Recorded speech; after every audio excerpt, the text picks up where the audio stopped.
I said, "Oh, Vaheguru," and they were like, "Oh, you say it like pretty nice, right?" And I was like, "Yeah." And then I'm like, "What does that mean?" And they paused and they self-reflected, and I could feel like the energy in the room change, right? Like it was really profound. Like this was the first step on my path to Sikhism. And one of them said, "Well, I guess it means wonderful God." I was like, "You say that when you're in pain?" And they say, "Oh, we say it all the time."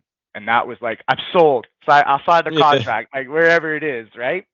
And so Vaheguru is consisted of four syllables. Vaheguru, a wonderful, so Vahi, a wonderful light that illuminates the darkness.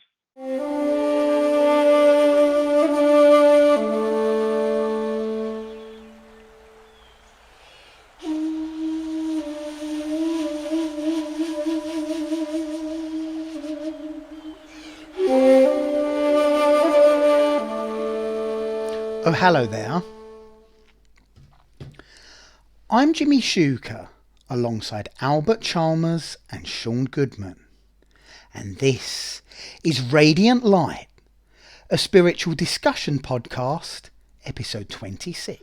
On today's episode, Albert, Sean and I are welcoming Brad Varsava, an enthusiastic practitioner of the ancient Indian martial art, Shastar Vidya. Brad's teacher is Nidar Singh, the last living master of this incredible weapon system that dates back centuries. Is Shastar Vidya the last true martial art? Let's hand you guys over to my friend and colleague and our martial arts correspondent, Albert Chalmers, and let's find out! Enjoy the episode. Welcome to the Radiant Light podcast. Thank you so much for having me, Albert. I've been following your Instagram and I've been loving your content. Thank Been you. seeing you in the brojo, as you call it, Yeah. keeping active and promoting Shastar Vidya and Yeah. as well as just general fitness, martial arts.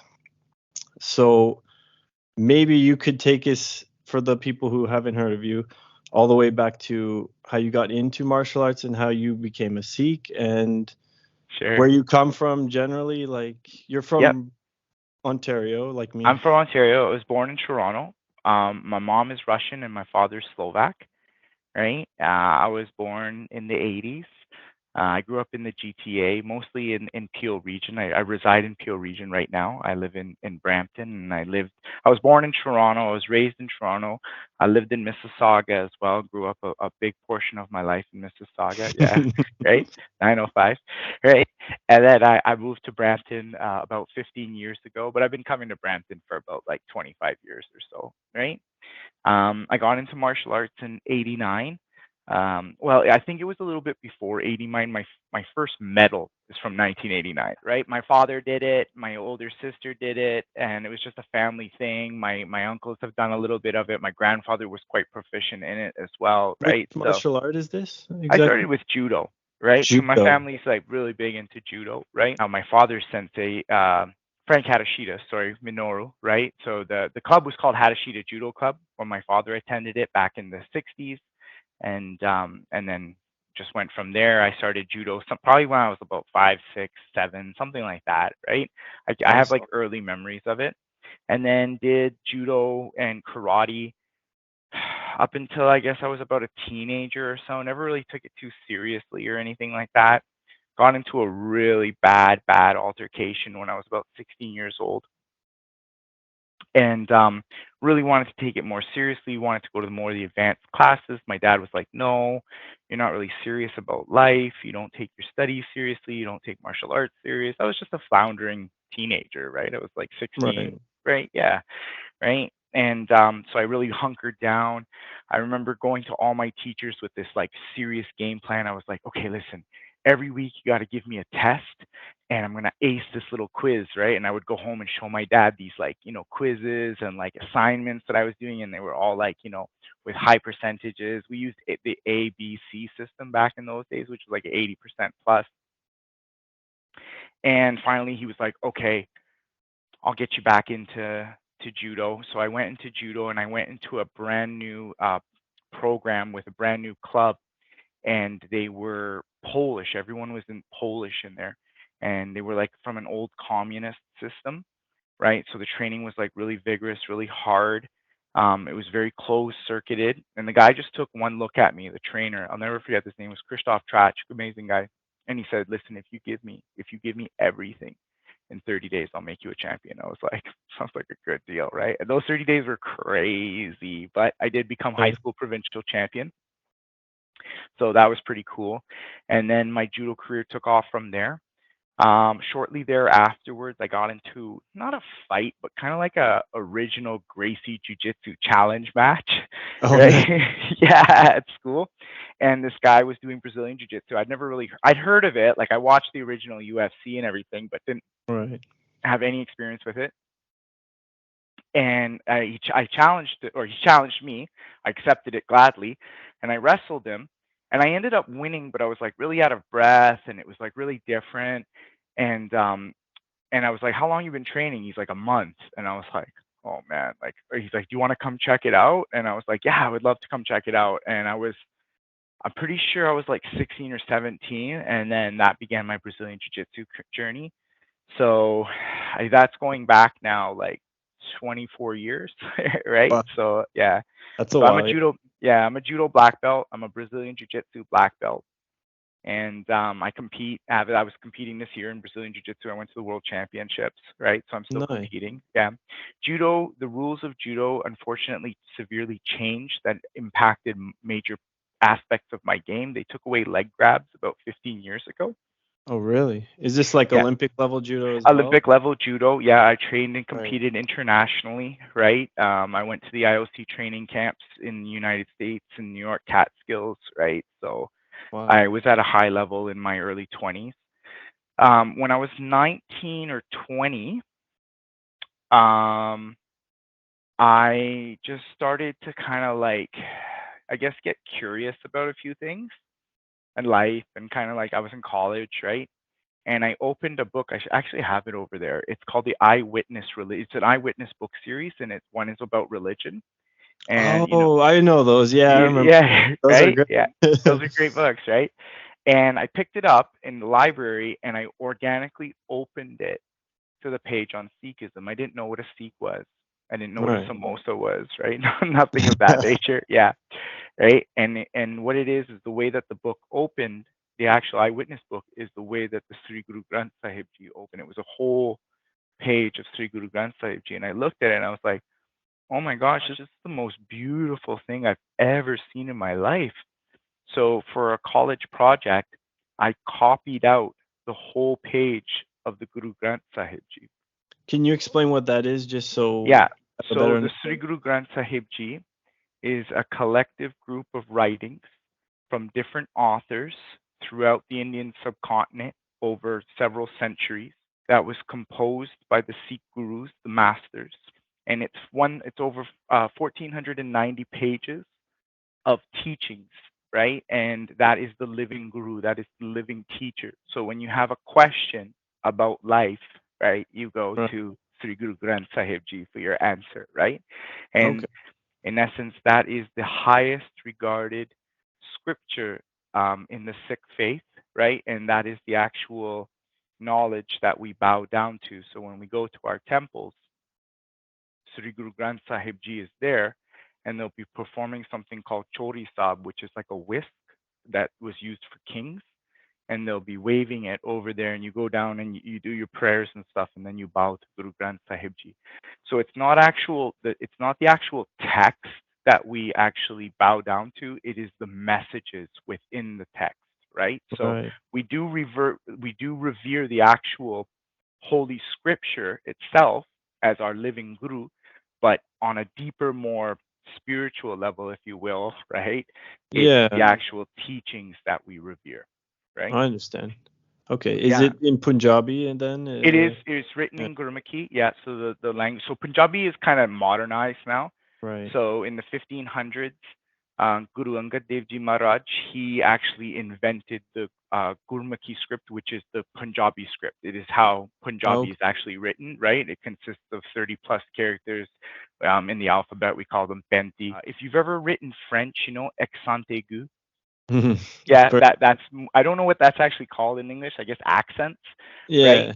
Yeah, and that's Muharni, right? So there's the letters, and then there's accents, and then put together they form words, right?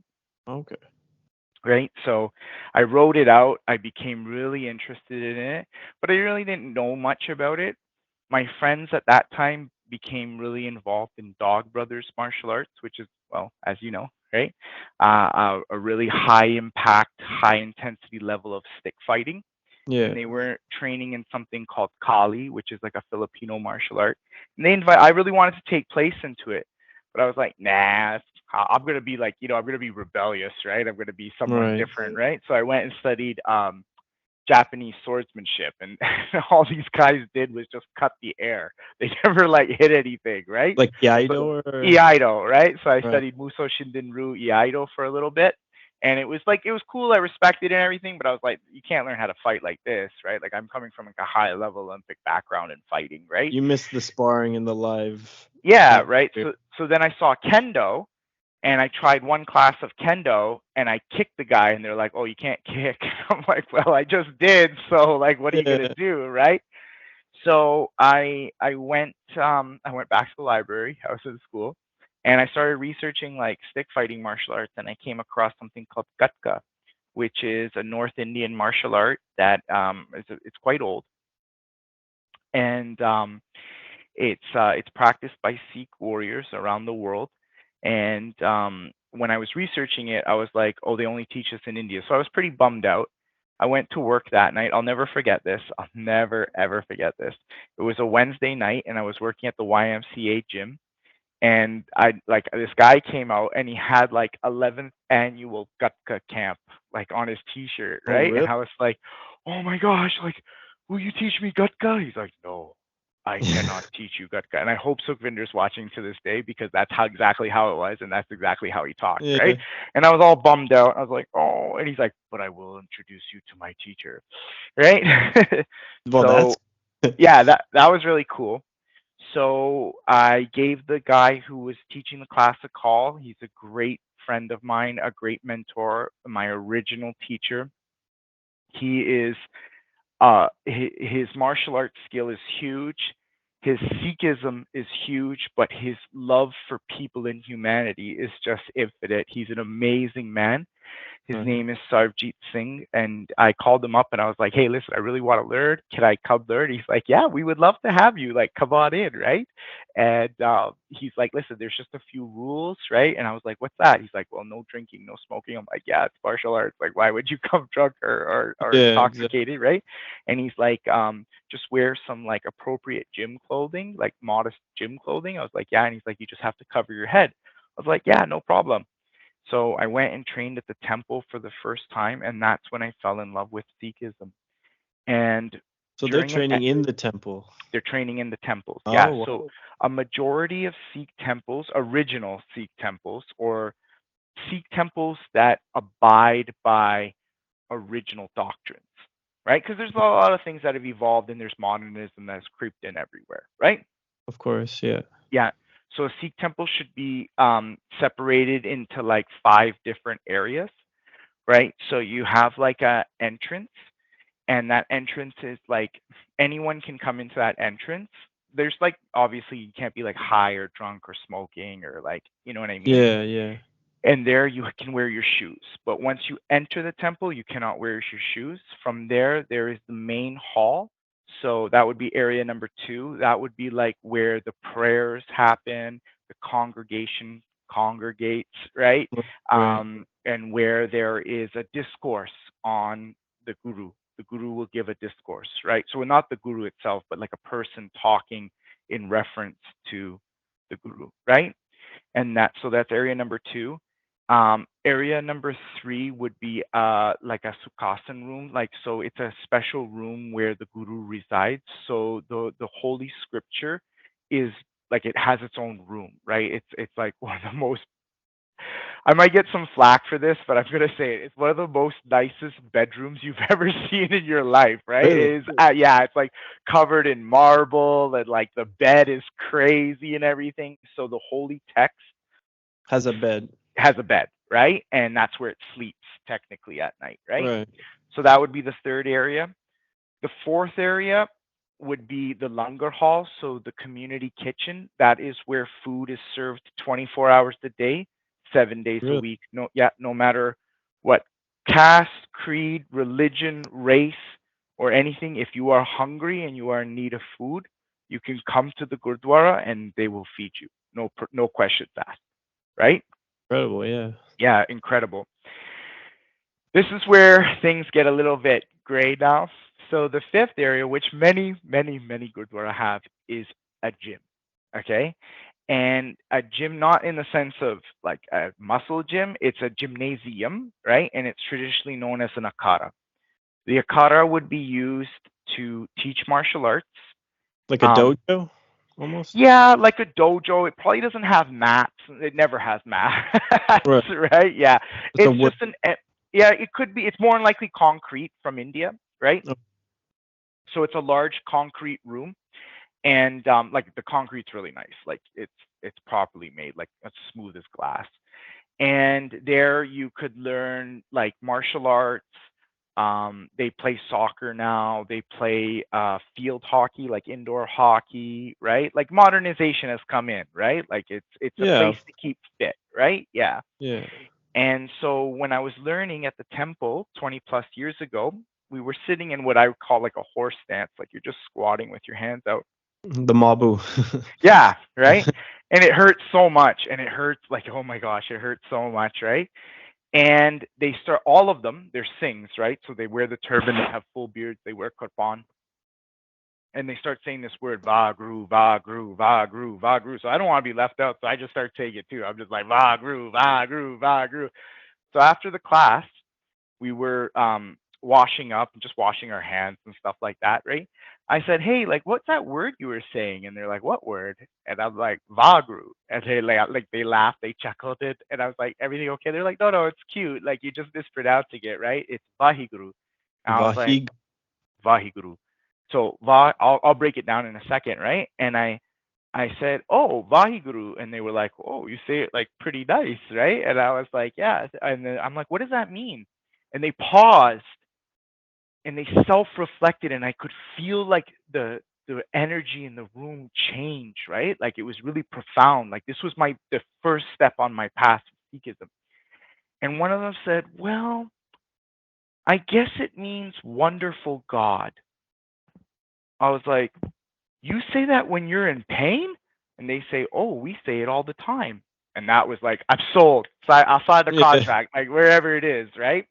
And so Vahiguru is consisted of four syllables. Vahiguru, a wonderful, so Vahi, a wonderful light that illuminates the darkness.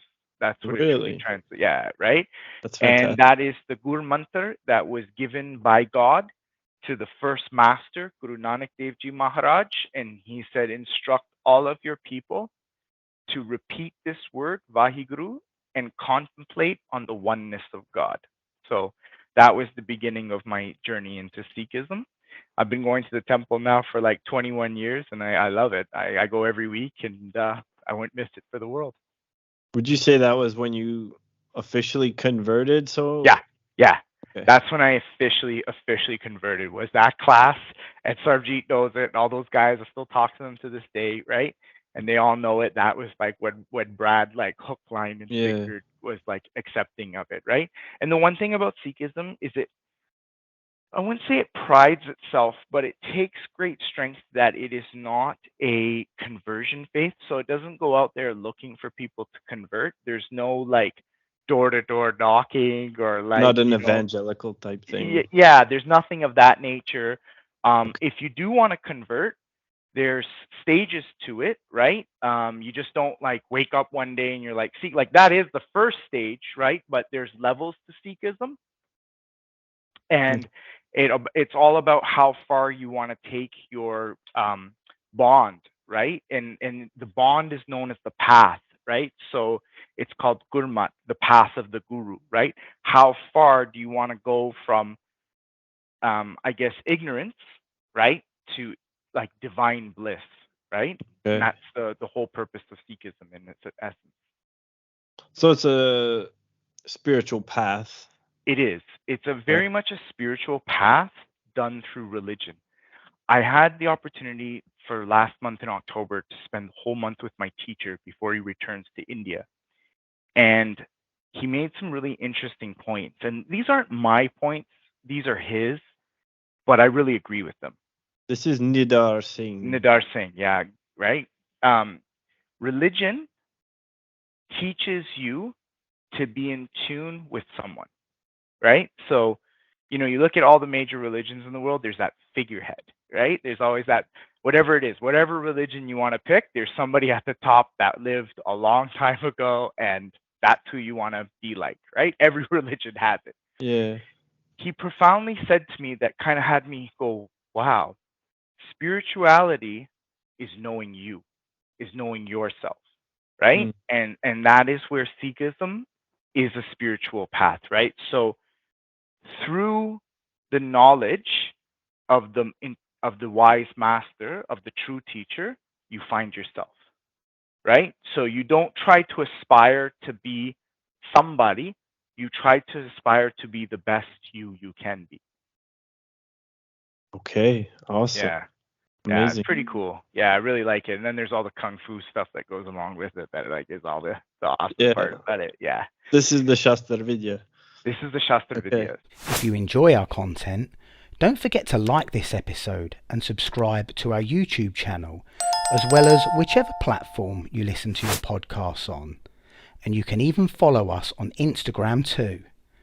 Radiant_light_podcast.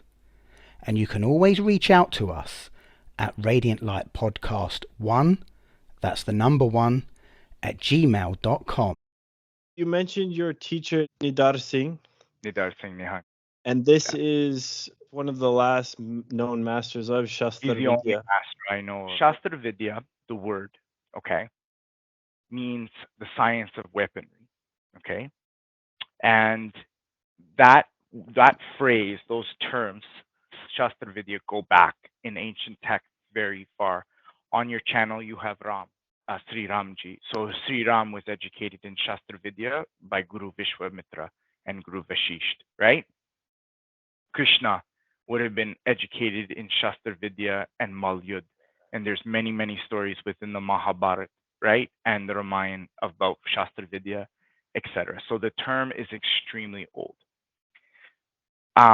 What he teaches is Sanatan Shastra Vidya, and a lot of people say, "Oh, it's a Hindu thing." Well, it doesn't teach Hinduism. It was just It even predates Hinduism, right? They're all So coming from the same original source, right? yeah, the original source is that mankind discovered techniques and ways to move the body optimally, right, with very little effort and exertion of strength to achieve an objective. Right. And that is how, when you look at the ancients and how they killed lions, right? So there's great stories of Guru Gobind Singh Ji. He killed a lion with a sword. Well, like, I don't know if you've ever seen like a lion in the jungle, right? I've seen a lion in the zoo, Yeah. freaking huge, and everything that goes into a zoo is dwarfed, right? So lions in the wild are like absolutely huge. Hari Singh Nalva killed a lion with his bare hands. Shastra Vidya, in its sense, is taking the body, aligning it structurally and anatomically for optimal movement, right? With very little effort and strength. Gatka, so there's the martial art of Gatka, which I would say, like, out of all the warrior Sikhs, because there are different types of Sikhs, right? Out of all the warrior Sikhs, like, I would say like 95% plus study Gatka. And Gatka is like a fantastic martial art. It's great. it works, but it's kind of limited, right? It doesn't really take into effect hand-to-hand combat, ground etc., right? fighting. Would it It's be like comparing judo, the more modern form of jujitsu, to the original jujitsu with yeah, sword? that's a really yeah. I've made that comparison in the past, but now as my mind has grown into Shastar Vidya, and now I can see it is like two completely different things, right? Okay. So yeah, so Gatka is a sport now. There's no questions about it, right? We have tournaments, we have rules, right? And they're not like dharmic rules of combat engagement. They're like you can't punch, you can't kick, you Yeah, can't grab the weapon. Well, in war, I am going to punch, I am going to kick, and I am going to grab your of weapon, course. right? Yeah, right. You can't speak during Gatka matches. You can't hurl insults. Well, psychological warfare indicates that if I do hurl insults, it's enough to get you to go like, what the heck if I execute a blow, right? Right, right. So it's an amazing art, but Shastar Vidya, then it takes a long time. So the one thing that was really um, made clear in my last training session is that Gatka is a village art. And what it is it's how to take somebody that has very minimal training in martial arts, give them very basic rudimentary weapons, and in a very short time, turn them into a competent fighter. And that's what it can do. Gatka has very basic body strategies. They're like kata, right? There's 5 of them, right? And it has very few basic weapons. There's about like 5 or 10 weapons tops, right? That are like really covered. And you can take somebody that's, you know, has no martial arts experience, like a young, solid bodied individual, like male or female. And in a few months, we can train them and you can be like a pretty competent, like sword player. You can wield a weapon, like you're not going to hurt Right. yourself and you can defend yourself to an extent.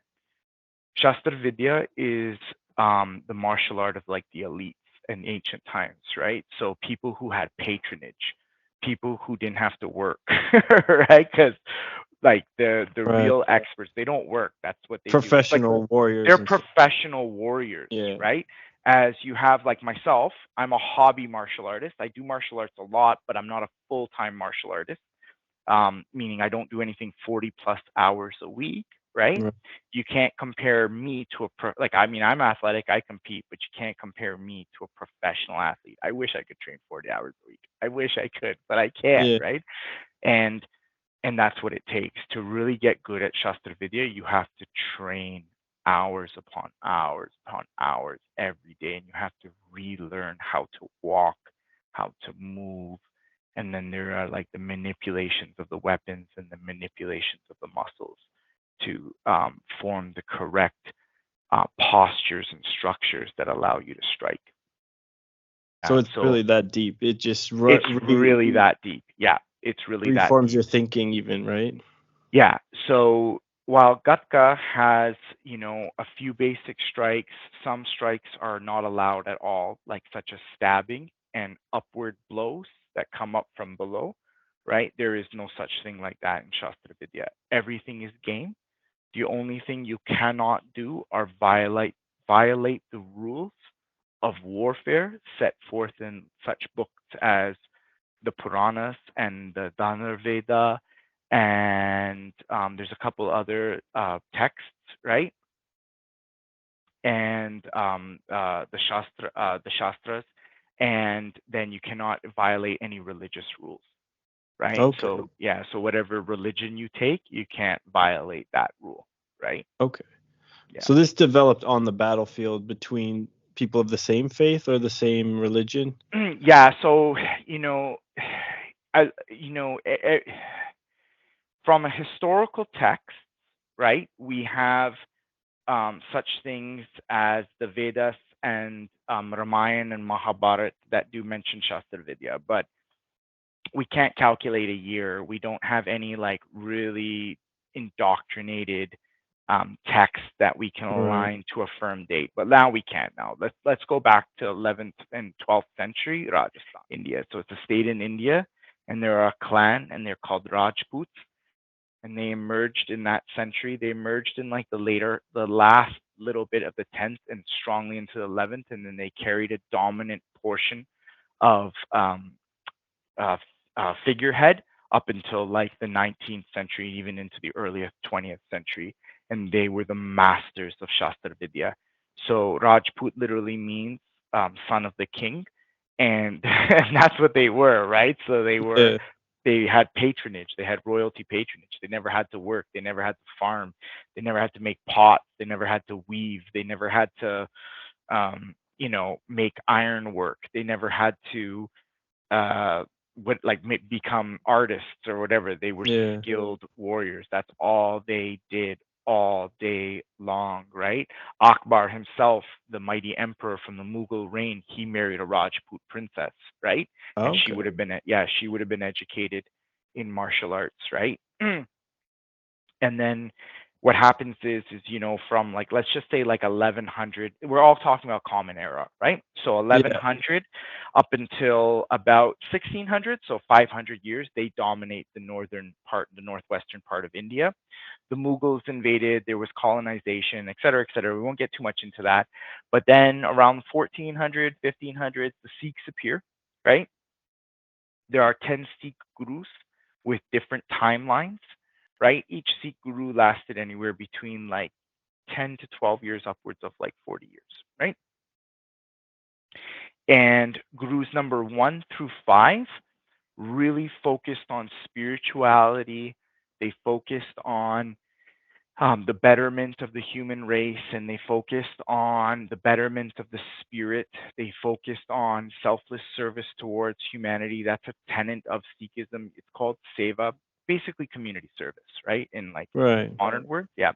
And then the sixth king saw the oppression of the colonizers. He saw the degradation of the caste system. He saw tyranny. Like he saw tyranny at its worst. His own father was murdered, right? Okay, he was Right. cooked alive on a Oh. sheet. Yeah, he was cooked alive on a baking sheet, and he said, "Okay, no more." He goes, "Now we fight back." And the sixth one then started militarizing the Sikhs. So the Sikh faith, a baptized Sikh, he has to carry a kirpan, right? So it is okay. So this is a modern day. This is actually a card, right? And it depends on what type of Sikhism that you do practice. There are like a special Bishwa kirpan, but like in ancient times, it would have been this, right? Oh wow. Yeah. So this is like a traditional Sikh kirpan, right? And this would be with them 24 hours a day, 7 days a week, right? It's never taken off, and they Right. have different ones, different styles. And then Sikh Guru 6 through 10, then so Sikh Guru 6 through 9 really lay the foundation. And the 10th king, the enlightened master, Guru Gobind Singh Ji Maharaj, he now says, okay, this is it. Here are the rules. Boom. If you want to join me, you're going to become a Singh. You're going to become a tiger, a lion, right? You're going to grow your hair and keep kirpan. You're going to be a good person. You're going to study Gurbani, and you're going to be and practice martial arts, and always be ready upon ready for battle. And just train martial arts, study the holy scriptures, earn your living honestly, and then try to help out as many people as you can. Do seva as much as possible. And that's how the formation of the Khalsa really comes. The idea is that you you desire to learn more about yourself, to perfect yourself. You fall in love with the guru, right, and the teachings of the guru, right. You fall in love with the Gur Mantra, which is a mantra. I like for anyone watching at home, a mantra would be like a set of words that are repeated that have deep meaning, and the Gur Yeah. Mantra is the mantra of the repeated recitation of the guru, right. So you fall in love with Vaheguru, and then you dedicate your life to understanding, contemplating, and fully embedding the Mool Mantra into your life. So the Mool Mantra is Ikonkar, Satnam, Kartarpur, Nirbhau, Nirvair, Akal Murat, Ajuni, Sai Bang. And then there's a little bit of debate whether Gur Prasad and Jap come afterwards, but they are. So I'll break it down for you in English. Ikonkar, there is but only one God. Satnam, God's name is truth. Kartar Purak, God created everything. Nirbhau, The interpretation here can be two things. God exists without fear or without fear. It's yeah, right? And it means two things, that if you have faith in God, do not be afraid of anything, right? Nirver, without enmity. I don't like, enmity is not really a used word. It's the 21st century too much. So the Yeah. next synonym to enmity would be without hatred. So remove hatred from your heart, right? Akal Murit, God is timeless. Like there's no start or end of God. Ajuni, um, God is without birth. Saibang, is without form. Um, Gurprasad, so through the, I guess you can translate it as one of two ways: through the realization or through the grace of the true master, you can realize God. And then jap, meaning to repeat the Guru Mantra, Vaheguru. So there are like long sessions at Sikh temples. I highly recommend anyone who ever wants to check out a very sobering, positive, blissful, energy filled night, go to a Sikh temple on New Year's Eve. It is the most amazing thing you will ever do. So you'll have like 300 people and they'll just be going Vaheguru, Vaheguru, Vaheguru, Vaheguru, right? And it's just an amazing experience, right? We call it a Nam Jap Smagam, and it's absolutely cool. And then the food afterwards is wonderful as well, So why right? New specifically? It's because everyone else is out drinking and partying, Oh, right? okay. It's a So instead of, congregation. Yeah, yeah, yeah, in the congregation amongst saints, right? They've taken that yeah. stand to say, I will remain steadfast without intoxicants, right? And I will recite the name of God, and I will pray for a better world in which I myself will be a better version of myself to make this world a Right. better part of itself. Yeah. It seems fitting for New Year's. Instead of making a New Year's resolution, you're just like getting stronger in your own face. That's, And oh my God, I never even looked at it like that, but you're so right. Yes, that is yeah. like absolutely correct. Yeah. You just want to be a better part of yourself. Yeah. So is the Khalsa, is that what the congregation is named? Khalsa is an identity, right? So Okay. anyone who takes up the baptism of being a Sikh, right? So there is a process you go through, right? So without like labeling any names, because names do have like unfortunately derogatory terms um, associated with them mentally. Yeah, it's It true, does right? happen. Yeah. It does happen, Or- yeah, right? So when you are fully baptized, okay, so now you are baptized, right? You become Khalsa, right? So that's theoretical, right? Okay. Khalsa is an action you take. So Khalsa means the pure, right? So someone who is void without fear, someone who has no hatred in themselves, right? Someone who serves humanity and the world, right? Someone who daily strives to make themselves better. Somebody who earns their living honestly without like corruption or scamming or scheming or anything of that nature, right? Someone who abides by the teachings and the command. The word is hukum.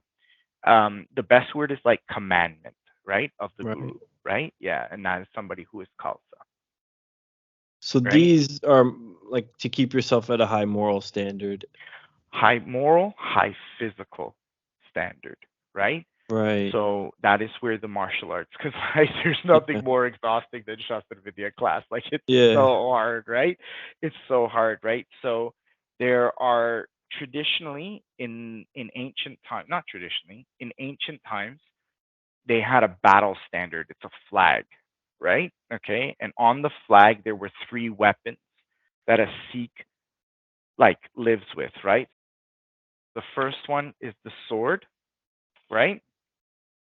Okay. The second one is the shield. Mm. hmm And the third one is the katar, right? Which is the punch dagger. So these are the three traditional weapons of the Sikh warrior. Those three weapons together make up the statement Deg Teg Fateh, which means, translated, it means with the right sustenance, which is Deg, Mm. and a sword, meaning discipline. I shall attain victory. Right? Okay. So, from a physical standpoint, in those very, very dark times when the Sikhs were persecuted, they were headhunted, they were broken on wheels, their mothers would have their babies eviscerated from their wombs, and then the body parts chopped up and strung among them. The congregation, or the panth, right, as panth is congregation, Okay, right, Pont. had panth, yeah, the Khalsa panth would have to live in jungles because they couldn't be in towns and villages for being persecuted, right? So from a physical standpoint, if I had a sword, okay, right, Mm. okay, and then I had my Qatar, right, right, this was big, big, and the shield was victory because the shield would just protect my family, right? Okay. From a modern standpoint, yeah, it's still there, but if I take sustenance, meaning like if I study hard, if I eat good, right? If I enrich my mind with proper, accurate, correct knowledge, right? And then I have my sword, which is my actions, right? Which is my um, security, my business, my date. If I make someone smile, like all those things, I will have victory, right? Those are the modern day um, concepts of it, pretty So it much. sounds like this was a necessity to protect the faith from going extinct, and I guess It, the fear from these other religious 1600 groups. part of medieval India was a really rough place. Okay, there was a outside group, okay, called Mughals, right, who invaded 200 to 300 years earlier, right, and they were of a Turkic bloodline, okay, and they came into India and they had cannons and they had mounted artillery, right? So they Mm. annihilated the local populations who, for lack of a better word, kind of got along. There was tolerance, there were wars, there were battles, like don't get me wrong, right? But they lived kind of Like in stable harmony. instability. Yeah, they were stable, right? Yeah. And the Mughals came in and they just plowed over everything, right? They created their own language. It's called Urdu, right? And they created their own script, um, the Shahmukhi script, right? And they they killed a lot. Like they killed a lot of people, and they butchered and they genocided a lot of people. And it was the fifth guru who said, if you're going to kill those people, there was about like 500 people who were going to be sacrificed. I am worth more. Take me, right? If you need to make the example, take me. And Mm. he did, right? He saved those 500 people, and he um, you know what a skillet is? Like a hot plate, To cook right? on. Yeah, they cooked them on a large hot plate, right? Yeah. To make an And example to make an example of him, yeah. right? And then there was tons of martyrs after that, and the readiness of the Khalsa, right? So taking up the arms was necessary for two reasons. One, the caste system in India was not exactly very friendly, right? You could be the brightest, smartest, Yeah. wisest person in the world, but because you were born with a last name, you can't go anywhere in life, Yeah. right? It You still cannot is do. that way in parts, It's right? pretty rough today. I won't comment to it, right? Yeah. But it's pretty rough today. And so once you became a Singh, right, or a Kaur, you're no longer part of that caste. You're part of the Khalsa, right? So I'm now Oh, part of an army, right? And then there was the mode of feeding people. Like food and famine has been a problem everywhere in the world, right? Like, I mean, no matter where you come from, some country at some point in time had a famine. So the purpose of the langar, the free kitchen in Sikhism, was to make sure that everyone was well fed and everyone was educated. So langar just doesn't mean like it means this too, right? So we're going to teach you how to read, we're going to teach you how to write, we're going to teach you how to play music, we're going to educate you in martial arts, and we're going to teach you history, right? so it's And all the education that you're lacking in like a school system or something like that. right, well, you Basically. couldn't attend school if you were a Dalit, Right. right? You can't go Yeah. to school, right? You can't like you have to understand like you can't even like touch you can't shake someone's hand. They're untouchable. Yeah, They're yeah. I untouchables, understand. right? Yeah, right. And so so that was abolished, right?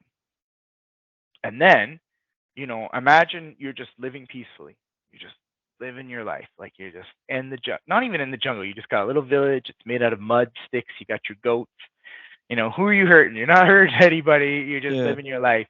And then an army comes and yeah, they're going to make an example of you for whatever sick reason, right? And they're going to do horrible, horrible things to you and your family. yeah. And the Khalsa were like, no, no, no, this is not right. Like, this is not right, right? So we're going to set things right. So Guru Gobind Singh Ji, he created a great statement. In English, it translates to this. When all other means of righting a wrong have failed, picking up the sword is pious and just. So first you must try delegation, conversation, parley, negotiation, all of these things to kind of come to some type of consensus. But when the horrible act will not stop, then let's go to war. We're Your going to do back's against the wall, right? You don't yeah, have a choice. exactly, right? Yeah.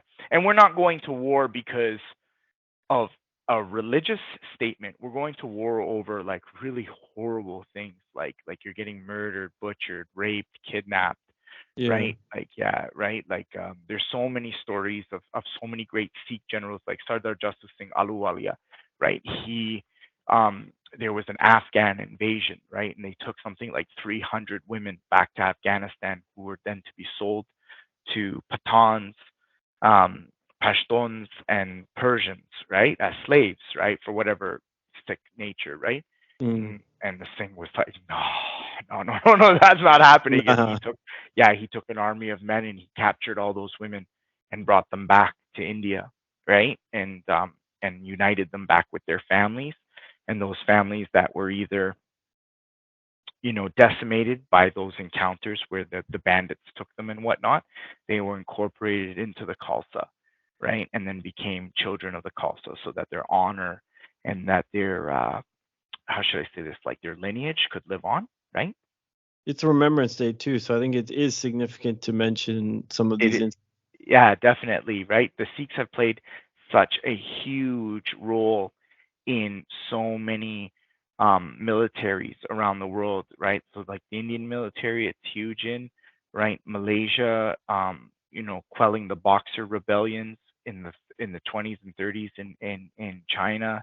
The British have have had like Sikh Right. infantry for time immemorial. I have one of my best weapons that I own is a World War I Sikh sword, right? And it's just like Oh, everyone who touches it, there's this term, it's called Jangi Talbar, right? It means like this sword was built for war, right?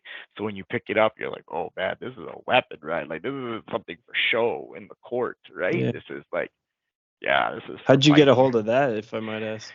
Yeah, so through the interactions of my teachers and the great keen interest that I've shown in learning the martial arts, I've really gotten into the inner circles, right? And they've always been. I've just been very blessed, as many people have let me know, and which is true. I'm very thankful, right? That they bring me in, and then they say like, oh my gosh, like he loves it more than we do. Like you know what I mean? Like this is nuts, right? So then they usually, it's called darshan. It's kind of hard, like respectable acknowledgement. That's a good way to translate it. So I could give you, if I gave you this weapon to hold, right? Because this means so much to me, I give you darshan of it. Make sense? Oh, yeah. It's So like they're an act like, of faith as well, right? yes, yeah. There's like religious ceremony that goes on with it, and so when I was in these inner circles, they give me like really rare, memorable pieces of ethnographic edged weaponry, right? And it's like, yeah, so my teachers have given me swords that are like hundreds and hundreds of years old, right? So yeah, really awesome. I'm curious how you met your teachers and how you were brought into the community, and then how it like is functioning today. As in, we talked a lot about the history of it. Yeah, I'm so where trying to does it think. come in today? Yeah, because I know the Sikh community in Brampton is huge. fairly yeah, it's Yeah. quite large. So It's huge. Yeah. it's almost like you have like this strong community. It's a vibrant community that's not depending on the Indian community so much. It's probably self-sufficient at that point. Self-sufficient. Yeah. Really, sovereign and self-sufficient are really great words for the Sikh community, Punjabi Sikh community, and just Sikh community in general. And that's like one of the tenets of the faith is to become sovereign. So I met my first teacher when I was like 20 years old, right? And he treated me like family, and he's just an amazing man. And he brought me into the inner circle. And one thing that he really stressed with me is that he had hundreds of students, like literally hundreds and hundreds of students. And the one thing he said to me, he goes, I know you love this. I can truly, truly see you love this, right? He goes, do me a favor. He said, I will teach you on one condition. You learn it properly and then you teach it exactly as I teach you. I said, yeah, I agree.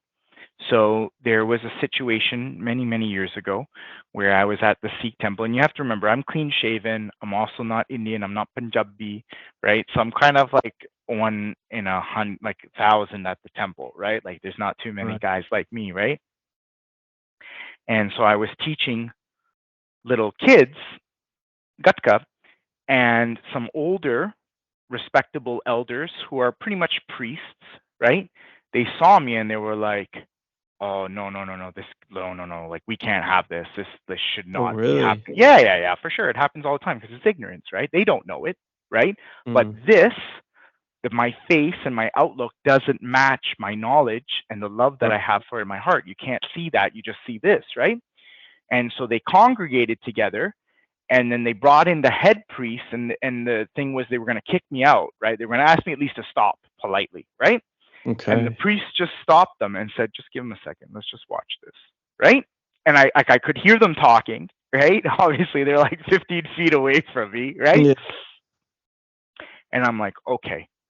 So I start showing the real art to them, right? And then and then like about a minute or two later, the head priest just looked at them and they just went like this, right? And it was just like, he didn't need to say anything. He was like, it's not going to get more authentic than this, right? Right. Like he's not, right? So that was Gatka. Um, like 25 years ago or something like that, about like 22, 23 years ago, sometime like that, my current teacher, Nidar, he put out this website, and it was a crazy website, and it was about the tales of India and Shastar Vidya, and he made a lot of like, there was just a lot of information on there, right? And so that's how I first found out about him. And 10 years ago, I met him in my buddy's basement, right? He was staying in Milton, Ontario, right? And he just whooped my ass. Like, there's no way to like say He's any of part. it. Oh yeah, he whooped my ass. Like he just like it was like a 4 hour long sparring session with Oh me and my. another guy, and he just like whooped our asses like minute after minute after minute, right? So I was like, oh my god. So I spent the week with him, and so he doesn't communicate in Punjabi. So I can speak and understand Punjabi. He communicates in Sanskrit, which is like where all the Indian languages truly emanate from, except for Tamil, right? Or current like spoken languages emanate Yeah, from, it's the right? original. Yeah. Text. So the terms the original, right? The original text of India, right? And he uses terms in Sanskrit, and I'm not like so like there's terms like, so for frog, right? He uses mandu, right? And or mandik, right? And I will say daddu, and they're not even like close, right? Okay. So when he was speaking, I was like, I'm lost. Like I don't even understand what you're saying like half the time, right? But he described this one energy that he can summon, which is I just called it fire belly. I don't know why I called it Right. You fire showed me that. belly. Is it? Yeah, right, How do you right. pronounce that? So it's called kum, Kum. Right. right? Yeah. And I it's just like I was so ignorant to it back in those days, right? But obviously being around him now, for so long, and being part of that inner circle, I now speak more Sanskrit. I have better terminology, better understanding, right? And and I was like, oh my God, if I can use this energy in a fight, I will kill everybody. Now, when I say kill, I don't mean like murder, but like Of course. defeat or win these fights, right? So that was like the spark of it, right? And then there's no religious dogma. So in Gatka, 99% of Gatka practiced within the Sikh community abides by Sikh religious dogma, right? So you have to say Sikh religious phrases. You have to, um, there's prayers, etc., etc. So far, so good? Yeah. Yeah. In Shastar Vidya, there's none of that. There's no religious dogma. There's no religious greetings. Anyone can come and learn. So, and that's where some teachers and I have really disagreed that like you can't martial art, like if you were to learn karate, right? Karate came from Okinawa. It moved into Japan. A majority of karate practitioners, high-ranking masters from like the what is it called? JKF, I believe, Japanese Karate Federation, right? Are probably Buddhist. I learned judo from a Japanese man. I don't know anything about Buddhism from Yeah, him. they Like, and separate he's the two. exactly, they separate the two, and that's what my teacher, Gurudev Nidar Singh Nihang, he separates it, right?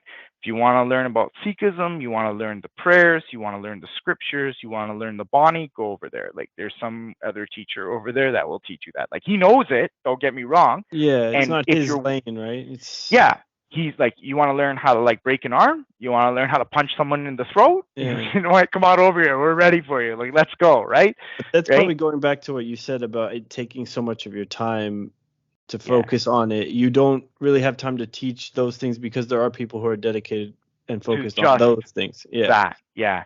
We had a Okay. great conversation about that this month too, right? That like he's a Kshatriya, right? Like I'm a warrior. Kshatriya ko puto ho. I am the son of a warrior, right? I am not the son of a Brahmin, right? I'm not the son of a highly educated scholar, right? I am a warrior. That's what I do. I practice warfare. I practice combat, right?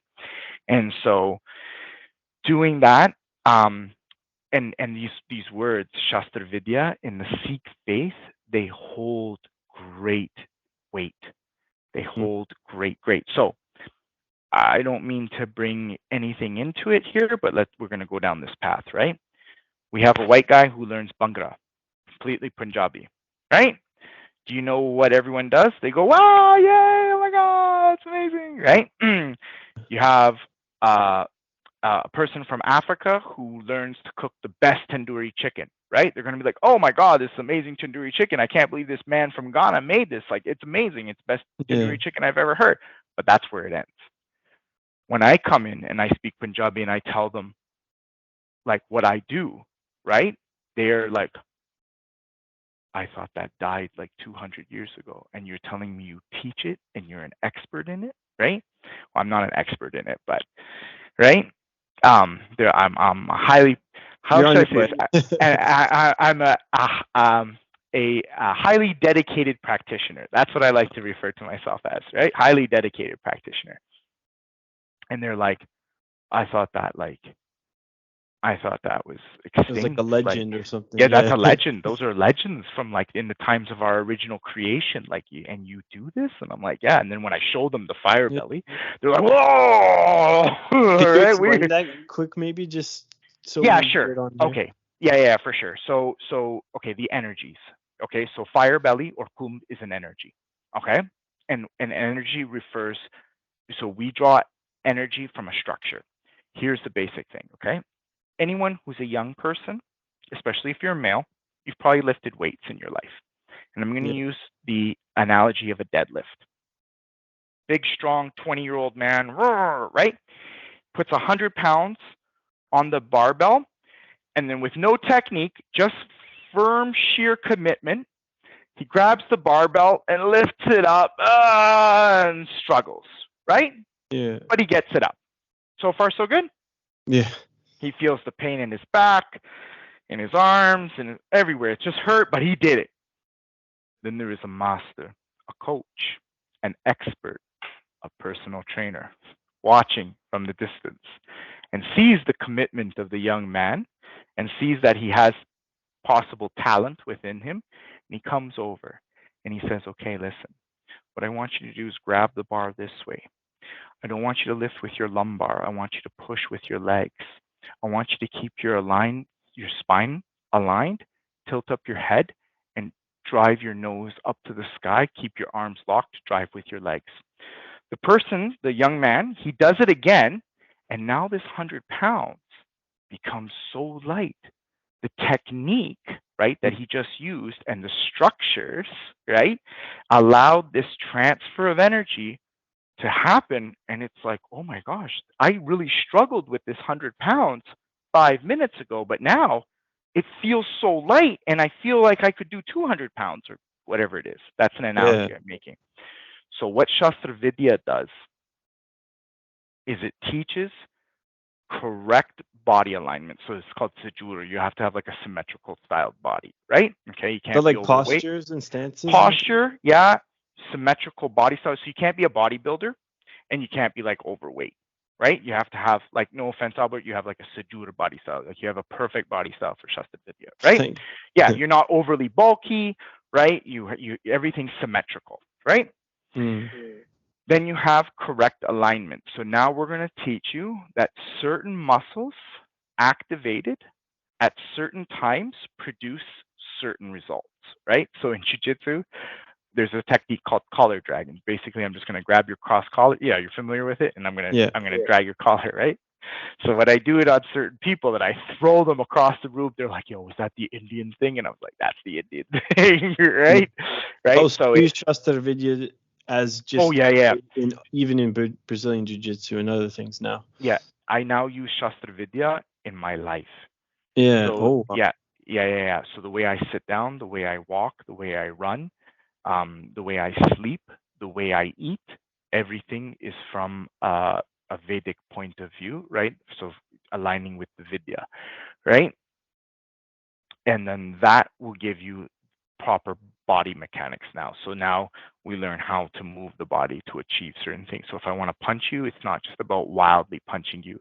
There's a very scientific method that I'm going to use to achieve that objective. And it's about saving your energy and using it efficiently as well, right? Yeah, there's no energy that I use. So I don't use muscular skeletal strength. So, I'm going to go into this. Okay, so when we punch, there's two things, right? There's contraction to protraction. Agreed? Right? Mm-hmm. So if you're Muay Thai boxing, I'm going to tighten up and then I'm going to release. So far, so good? Okay. In Shastar Vidya, we move with gravity. We move with kal. So what I do is I completely remove tension from my body, right? And then through certain ranges of muscular alignment, meaning that the way my hand moves in relation to my spine, I'm going to extend my body to move with gravity. That's how I achieve certain strikes, movements, and everything like that. Like everyone who comes to the classes and everything, they're just like, this is amazing, right? Yeah. I will admit, when I saw you at the combat arts seminar and you guys did the live sparring and everything, I did feel like this was unique because it's different. It's completely different. Yeah. It's completely different. It's, I want to say, even alien. There's similarities in between each martial art, and I wouldn't say I've studied all the martial arts, but I've come across quite a bit, right? And there's relationships, right? And then when you see this stuff, it's just like so uniquely, like, I mean, a dagger's a dagger, right? Here's a dagger from India. Here's a dagger from America, right? Like, I mean, pretty close and the same, right? Agreed? From my perspective. Then you have a dagger from India. Like, look how different this thing is, right? It's so, and what this does is it allows me to project mass, and it structurally aligns. You can see here how the bars line up completely with my body, right? That my fingers are gripped. So if I grip here, I'm not lined up, right? And it's very flimsy. But now I expand into it, and now I'm ready. I can go through a tiger, right? That's what they use Yeah. these things for. They were tiger Oh, hunting. Yeah, yeah, yeah. So like a test of a young Rajput man would to be go hunt a tiger with them. I'm not that's an hunting a tiger with. intimidating. It is so scary because when you see Yeah. that there's like 400 pounds of predatory muscle coming across you, and Yeah. you have this, right? It's just All they like know how to do is hunt, right? that's yeah. When they're not hunting people, right? Because remember, Yeah. it's medieval India, it's medieval times, right? They were hunting animals, right? So So in Sikhism, sorry, yeah, Sikhism, yeah. it's I guess hunting is not forbidden like in maybe in Buddhism or other. All right. So like I said, there are different schools of Sikhism, okay? And even though it is all supposed to be under one banner, there has been significant divides. Okay. And I'm not really here to say which one is which or, which one is better. That's not my place. But what I will say is that there are schools of Sikhism that believe 100% in vegetarianism. That's it. No questions asked. Right? Mm, There are schools of Sikhism that believe that if you hunt animals and you dispatch them with one clean kill, right? One clean shot, let's just say. mm, Okay, it's called chatka, that can be eaten, right? okay. Then there is a school of Sikhism that says that you can eat meat and vegetables, but must not eat two of the following cuisine types. You must not eat beef, you must not consume beef at all, right? And you must not consume any religious food. Pretty much like kosher and halal would be forbidden. Oh, really? Yeah, So it's right. the Or like if opposite. yeah, if you had like I don't know any other religion that has like specific guidelines. Like I only know like kosher and Yeah. halal. Like there might be other religions that have those types of things, but you can't consume those types of foods. Oh, Yeah, okay. it's called kula, right? And you can't have like kula mas. Like you can't have any type of meat that is kosher or halal. So is there one of these different schools of Sikhism that's more predominant in your area, or are they all there they're right now? all there now in Brampton, right? I would still say that the vegetarianism is the predominant. When you look at like let's say there's 10 million Sikhs, right, and they're all baptized, a large majority of them are going to be vegetarians, strict vegetarians, right? And then another portion of them are what we are going to call um, hunters. Let's just call them hunters in English. Okay, so these are the people who will behead goats, behead Mm, chickens. They will hunt deer with bow and arrow or gun, right? They will hunt. They will fish, right? And as long as the animal is dispatched cleanly with one yeah. single blow, right? That food can be consumed, right? And then there are Sikhs who are like everything's open except for Those things. halal and beef, right? So yeah, you can't eat those two things. I think I wanted to ask one more thing. Sure, feel free. The I would say that I think they've done a good job of adapting to like modern Canada and where we grew Yeah, up and yeah, everything, for but sure. then Yeah, also maintaining the traditions and yeah. the tenets. And I think you're like obviously a part of that. So what's your main passion? Like you said, you're a very passionate practitioner of Shastar Vidya. Is Yeah. martial arts your main to keep this thing alive that's so old and so important Yep. to the So religion? my whole mission in life, okay, is to give the congregation traditional martial arts skills that will bestow honor and confidence in oneself and generations to come, right? There's an exercise that I teach all my students. Each person gets a knife.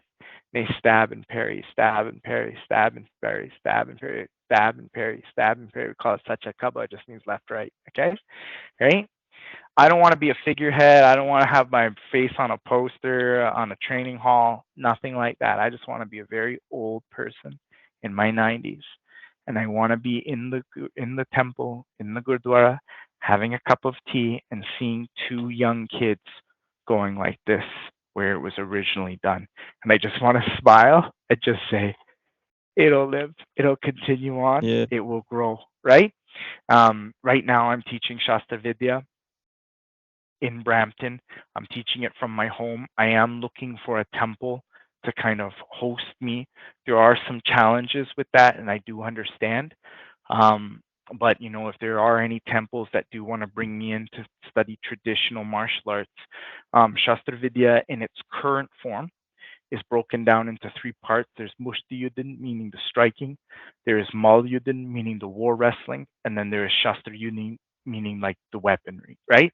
Obviously, back in the day, there was like war elephants, horses, ships, chariots, Yeah. swimming. Like I've been on The an whole elephant. deal. Yeah, the whole deal. Like no one's gonna fight on an elephant today. Like Yeah. no one's fighting on horses today. No one's fighting in chariots today. Like so that kind of stuff has been left to a bygone age, right? But learning how to do basic unarmed combat is still very relative and very important. Learning how to war wrestle is very relevant towards Sikhism, right? Guru Angad Dev Ji Maharaj was a very advanced wrestler, and learning how to use Shastar is a commandment of Guru Gobind Singh Ji, right? So these are the things that I teach and I promote and I try to share when people come. One of the best things that I love is when people come over to the Brojo, they come from these baptized Sikh families and I put a sword in their hand and there are different kinds of swords. One of them is called a khanda. And they're like, this is the first time I've ever held a khanda, Brad. And I'm like, good. Like that Yeah. makes me feel really good right here that you could do that at Yeah. my house. It's like a museum, right? It's like a So piece of the puzzle that is missing yeah, for a lot of them, right? that's what I hope to give back. I don't look for any glory from it. I don't look for any recognition. I don't want to have my name written on a wall. I don't want to have my picture put up in a training hall. I just want people to become aware that they're oh, so I'll give you a perfect example. Okay, I have many of my students, and when they met, so Baba is just like a term for like a respected elder, right? So when they met Gurdev, they were like, yo, we had a good talk with Gurdev, eh? I was like, yeah, like that's great. Like, did everything go good? And they just started to laugh. And I'm like, what? They're like, when you've been saying like lag the lag shalang, and I was like, yeah. And they're like, well, the technique is right, but the words are wrong. I'm like, what? And they're like, it's long, do long, shalong, right? And I was like, oh, are you making? It's my white accent. It's my Canadian Yeah. accent, right? And they were laughing, right? And I'm like, wait. And they're like, because as soon as he said it in the accent with the correct pronunciation, they understood what it meant completely. It harkened back to them, right? I said, okay, besides the words, was the technique right? Oh, they're like, oh yeah, the technique is spot on, Brad, Yeah. but like your pronunciation is brutal, right? And I was like laughing my head off, right? And the other thing that I love is when people become in his presence, and when he speaks in Punjabi and he crosses over Punjabi and Sanskrit, so many guys are like, oh, and I was like, what is it? They're like, I've known that word, but I don't know how that word is to be used or what context it's used in. But now it like totally opened up for me, and I'm like, that's awesome. That's what Like being in an the presence. application, right? Yeah. Yeah, that's what being in the presence of a master is, right? And my job is just to give back to the community through selfless service, to teach martial arts as best as I can, right? Introduce people to weaponry, introduce people to basic techniques, right? No one's saying that you have to get to my level, right? Like I'm high, I practice every single day and I have an Mm-hmm. arsenal of weaponry, Yeah, I've right? seen. Yeah, right? It's impressive. What I'm saying is that there's like 3 to like 5 weapons at most that you should become familiar with, right? And have and possess and be knowledgeable of. And if you get that, man, you got your history down packed, right? Like, Right. like me, I can't do all the Russian dances and like recite Tolstoy, but if you ask me to make a pierogi and cabbage rolls, I can make a pierogi and cabbage rolls. I still know how to Yeah. do that stuff, right? Like, does that make sense? Yeah, from your parents' background and whatnot. Yeah, yeah, from my like national ethnicity, right? Sikhs are born of warriors, right? Like that's Yeah. when you take up turban and the kirpan, that's you decide to become a warrior. That's like what it's about, right? And become a Oath, noble right? warrior. Yeah, and that's what I'm trying to give back to people. That's awesome. I love how you did the seminar at the Forge as well, because that's who we met through Jamal and everything. Yeah. Yeah, so like Jamal and I have been buddies for years, and making somewhere appropriate, um, giving like, just having a really good martial arts club where we can demonstrate stuff. When you get thrown on concrete floors, it's not nice. So when you get thrown around on like comfortable mats, it gives like Yeah. more, yeah. And even like traditionally, it was done in like earthen pits in which a special type of earth was saturated in like a scented rose oil with like buttered milk, right? Yeah, like it smells like the Body Shop when you walk into a traditional yeah, it's like awesome, right? And and even when like that those don't exist in Canada, right? So and they're few and far between and losing popularity in India as well. But at least we have something modern, nice to train out of. It's more conducive for learning and new Yeah, beginner. yeah, it's that's it in a essence, right? When I throw you, I'm not afraid of hurting you, right? Yeah, I Yeah, really hope to get to Ontario again in the yeah. summer and You come to the Brojo or for come to. sure, you're always welcome. Yes, anyone. If you want to train, just feel free. This is an amazing martial art to learn. We have an amazing figurehead that leads the organization and leads the martial art, which is Gurdev Nidar Singh, right? And he's given me the green light to teach, and I share what I know, and I'm just so happy about it, and sharing people with what I'm really passionate about, and then trying to do as much help towards the community as I can. Okay, that appears to be all we have time for on today's episode. If you enjoy our content, don't forget to like this episode and subscribe to our YouTube channel, as well as whichever platform you listen to your podcasts on.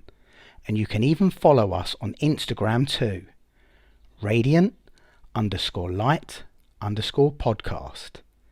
And you can always reach out to us at radiantlightpodcast1, that's the number 1, at gmail.com. So until next time, good night, God bless, and namaste.